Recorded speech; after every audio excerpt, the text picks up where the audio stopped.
Hello everyone, my name is Sayyada Anar Hassan. I am a clinical neuro rehabilitation practitioner.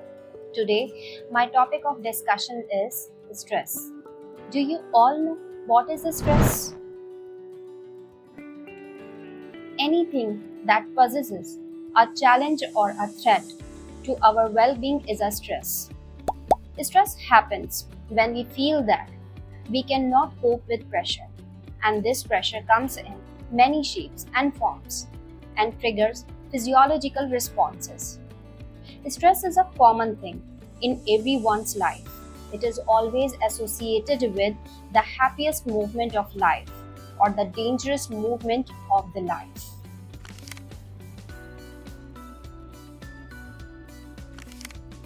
Stress are of three types. Number 1, acute stress. Number 2, episodic stress, and the last one is chronic stress. Acute stress.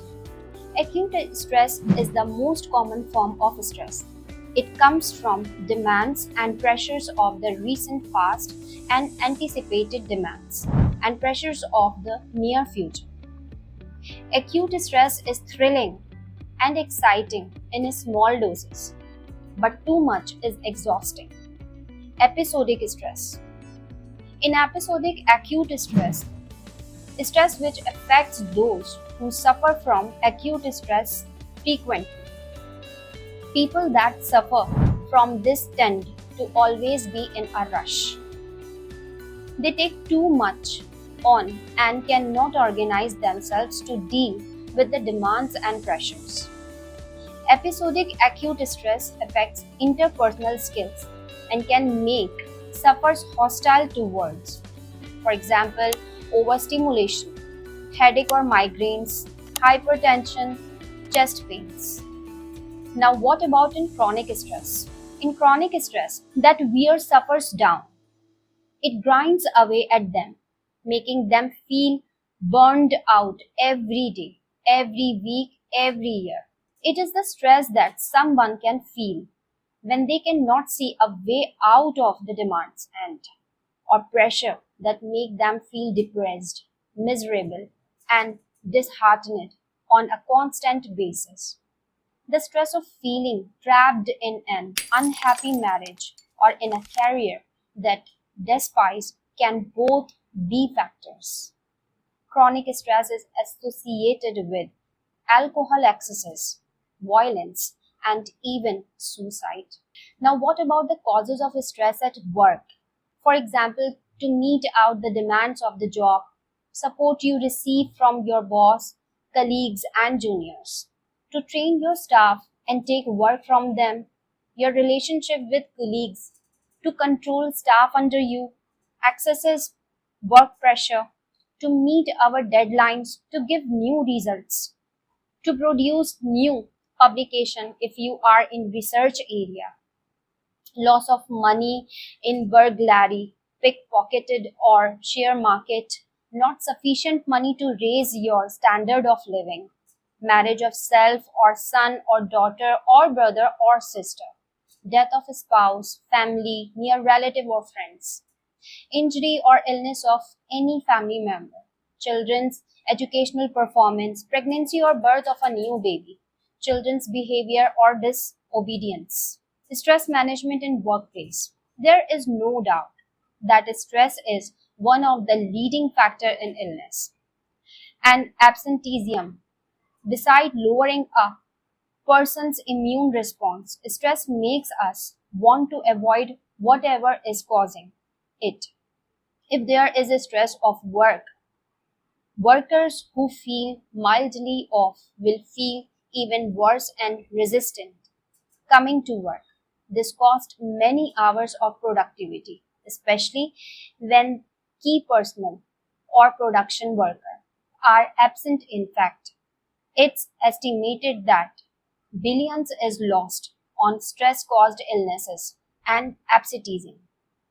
A workplace that supports stress management through workplace wellness programs not only helps their employees to handle pressure better and stay healthier during times of stress, it also sends a message that their company cares about them. This provides emotional support as well as physical support for fighting the effects of stress. Need of stress management.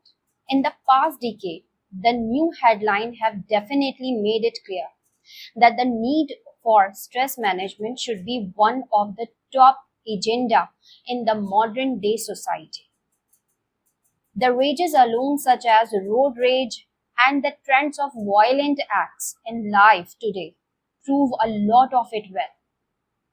Living today is a lot tougher than it was even in the days of the Great Depression.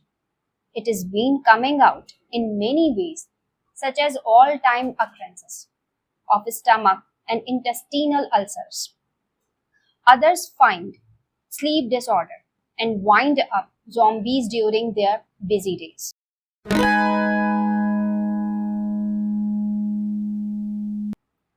Now in the stress management techniques, self-esteem and self-confidence, brisk walk and self-talk, develop a positive attitude, anger management, change your thinking, exercise, meditation, sleeping, yoga, plan.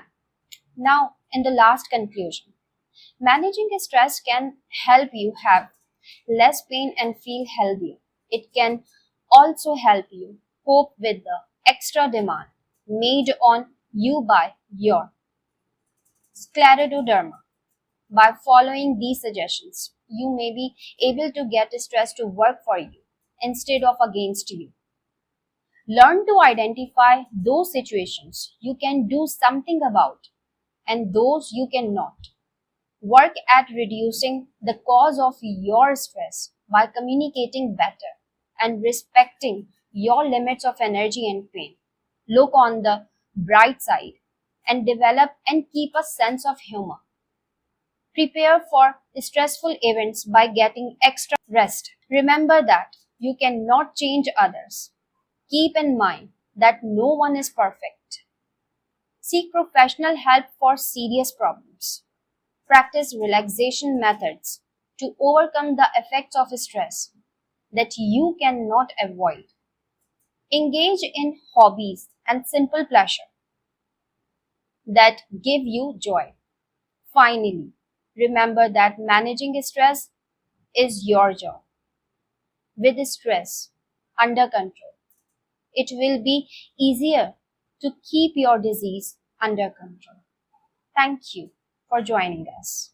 Look for our other videos.